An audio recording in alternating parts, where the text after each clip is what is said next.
Price Lord. எல்லாருக்கும் வணக்கம். எல்லாரும் எப்படி இருக்கீங்க? நல்லா இருக்கீங்களா? இந்த நாளில உங்களெல்லாம் சந்திக்கிறதுல ரொம்ப சந்தோஷம். இந்த நாள் கதை என்னன்னு பார்த்தீங்கன்னா, ஒரு ஊர்ல ஒரு 2 பூனை இருந்ததுங்க. அந்த 2 பூனையும் பார்த்தீங்கன்னா, ஒரே வீட்ல வளர்ந்தது. ரொம்ப ஃப்ரெண்டா இருக்கும். திடீர்னு அடிச்சுக்கிடும். திடீர்னு ஃப்ரெண்டா இருக்கும். அப்படி 2மே நல்லா விளையாண்டுட்டு இருக்கும். ஒரு நாள் அந்த ஹவுஸ் ஓனர், அந்த வீட்டு ஓனர் என்ன பண்ணாரு, ஒரு அந்த பூனைக்கு ஒரு பிரெட் துண்ட போட்டுட்டு போயிட்டாரு.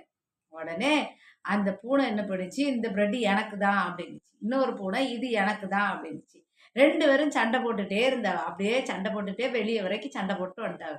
சண்டை போட்டுட்டு வெளிய வரும்போது அந்த பக்கமா ஒரு குரங்கு போச்சு. உடனே அந்த குரங்கு வந்துச்சு, "என்ன 2 பேரும் சண்டை போடுறீய?" அப்படின்னு கேட்டுச்சு. உடனே இந்த பூனை ஒரு பூனை சொல்லுச்சு, "இல்ல இந்த பிரெட்டு எங்க ஐயா குடுத்துட்டு போனாங்க.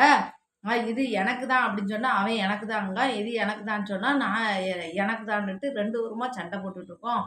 எனக்கு தான் வேணும். எனக்கு தான் குடுத்தாங்க அப்படின்னோனே, எதுக்கு நீங்க சண்டை போடுறீங்க? ஆளுக்கு பாதியா பிரிச்சிடலாம் அப்படின்னோனே, சரி இது நல்ல ஐடியா தான். ஆளுக்கு பாதியா பிரிச்சிடலாம் அப்படின்னுட்டு சொல்லிட்டு, அந்த பூனையும் சொல்லிட்டு, உடனே சரி நான் 2 பேரும் பிரிச்சதுல, 1 பெருசாயிட்டு, 1 சின்னதாயிட்டு. உடனே இந்த இது எனக்கு தான் அப்படின்னு. இது எனக்கு தான் அப்படின்னு. உடனே இந்த குரங்கு சொல்லிச்சு, இரு நான் 2 பேருக்கும் சமமா பிரிச்சு தரேன் அப்படின்னுச்சு. சரி ரைட் அப்படின்னு சொல்லிட்டு, உடனே இது இங்க கொஞ்சம் இருந்தோடனே இது இப்படி இருந்துச்சா, உடனே அதுல பாதிய எடுத்து இங்க வச்சுச்சு. உடனே இங்க கொஞ்சம் பிரெட் ஆயிட்டு, இங்க கொஞ்சம் பிரெட் ஆயிட்டு. இப்படி ஆச்சு.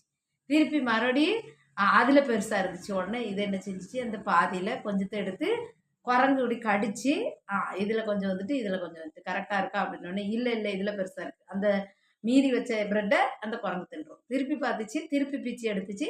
திரும்பி பார்த்துச்சுன்னா, இதில கொஞ்சம் பெருசா இருக்கு. இதில கொஞ்சம் பெருசா. ஐய! இதில கொஞ்சம் பெருசாயிட்டு. அப்புறம் கடிக்கும். அப்புறம் அந்த குரங்கு சாப்பிட்ரும். திருப்பி இதில சின்னதாயிரும். அப்புறம் திரும்ப கடிக்கும். இப்படி கடிச்சு கடிச்சு பார்த்து லாஸ்ட்ல பிரெட் இவ்வளோண்டு ஆயிட்டு. உடனே இந்த 2 பூனையும் சொல்லிச்சு, "ஐயய்யய்யோ! குரங்கு சாமி, ஐயா ராசா, நீ எங்களுக்கு பாதி பாதி பிச்சே தர வேண்டாம். நாங்களே பிச்சு தின்னுருப்போம். நீ தந்து எங்களுக்கு நீனே தின்னுட்டு போயிட்ட. எங்க 2 பேருக்கும் பிரெட்டே இல்லாம போச்சு. இதுக்கு நாங்களே தின்றுப்போம். சரி இப்ப இருக்கிறதையாவது தா" அப்படின்னோடனே அது கொண்டுட்டு ஓடியே போயிட்டான். இப்படிதான் வாழ்க்கையில நெறைய பேரு இந்த மாரி காரியங்கள் நம்ம வீட்லயும் நெறைய நடக்குது. எப்படின்னா, ஒரு சொத்து தகராறு, ஏதாவது ஒரு சொத்து இருக்கும். அந்த சொத்துல பக்கத்து வீட்டுக்காரன் வீட்ட நுழைப்பான் அந்த குரங்கு மாரி. வந்து, "ஏல நிறு, முதலாவது அத எழுதி வாங்கிரு. இல்லன்னா கிளவி மண்டைய போட்டுரும்" அப்படின்னு எதையாவது ஒண்ணு சொல்லி தொடங்குவான். தொடங்கிட்டு அப்புறம் சொல்லுவான், "நீ இந்த பக்கம், நீ இந்த பக்கம்" அப்படின்னா இந்த 2லயும் சமமா இருக்கும். அப்போ, நீ பெரிய பையன்ப்பா, நீ தான் உழைச்சு எழுந்துட்டு இருக்க. அதனால உஷாரா கொஞ்சம் கொஞ்சம் வாங்கிக்க" அப்படிம்பான். இல்லன்னா, "நீ சின்ன பையன், நீ கொஞ்சம் பெருசா வாங்கிக்கம்பான்." லாஸ்ட்ல பார்த்தீங்கன்னா 2 பேருக்கும் சண்டையாயிரும். அங்க கை தட்டி சிரிப்பான் பக்கத்து வீட்டுக்காரன். ஆஹா! போட்டாளோ ஐயா சண்டை. இதத்தானே எதிர்பார்த்தேன். என்னம்மா ஆட்டம் ஆடுனோம். கொஞ்ச நெஞ்ச ஆட்டமா ஆடுனியே. சண்டைய போட்டியலா? போடுங்க அப்படின்னு சொல்லி அவன் சிரிச்சுக்கிட்டே இருப்பான். லாஸ்ட்ல என்ன ஆகும்? இந்த 2க்கும் மத்தியில நேரா வக்கீல்ட்ட போவ. வக்கீல்ட்ட ஒண்ணு அண்ணங்காரன் போவான், இல்ல தம்பிக்காரன் போவான். ஐயா சொத்துல எனக்கு இப்படி இதாயிட்டு. எங்க அம்மா எனக்கு இவ்வளோதான் எழுதி வைக்கன்ட்டு இருக்காவ. இதுல என்ன நியாயம்? நான் இருக்கேன். அது எப்படி? நீங்க எவ்வளோ எவ்வளோ செஞ்சு அதெல்லாம் காட்டுவோம் அப்படின்னு சொல்லிட்டு வக்கீலுக்காரன் ஒரு 10,000 கொடுங்க சார். ஒரு 20,000 கொடுங்க சார். சார் ஒரு 30,000 கொடுங்க. அப்படியே ஏத்திக்கிட்டே போவான். வழக்கு நீடிச்சுக்கிட்டே இருக்கும்.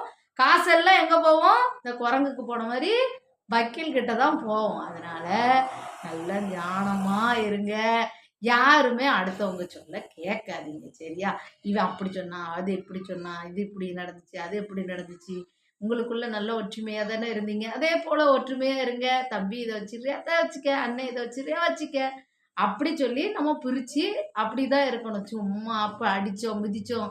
நிறைய குடும்பங்கள்ல பார்த்தா நம்ம கிறிஸ்தவ குடும்பத்துல அடிப்படி சண்டை, சொத்துனால சண்டை. ஐயோ! அண்ணன் தம்பிக்குள்ள சண்டை. லாஸ்ட்ல குரங்கு பிரிச்சுட்டு போன மாதிரி காசெல்லாம் எங்க போவோம்? வக்கீலுக்கு போவோம். லாஸ்ட்ல நீங்க கூட்டி பார்த்தீங்கன்னா, இந்த சொத்து மதிப்பை விட வக்கீலுக்கு கொடுத்தது தான் உங்களுக்கு அதிகமா இருக்கும்.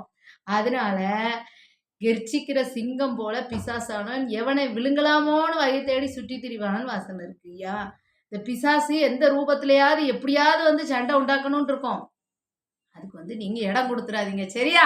ஞானமா செயல்பட்டு ஞானமா வாழுங்க. கர்த்தருடைய பிள்ளைகள் என்னைக்குமே சண்டை போட்டு அடிச்சிட்டு இருக்கக்கூடாது. வேற ஒருத்தன் தான் பிடுங்கிட்டு போயிடுவான். நீங்க 2 சண்டை போடுவீங்க. அதை கட்டி கை கை தட்டி பார்க்குற வேடிக்கை பார்க்குற கூட்டம் தான் இருக்கும். அதனால எப்பவுமே ஒற்றுமையா இருங்க. ஓகே, பாய்.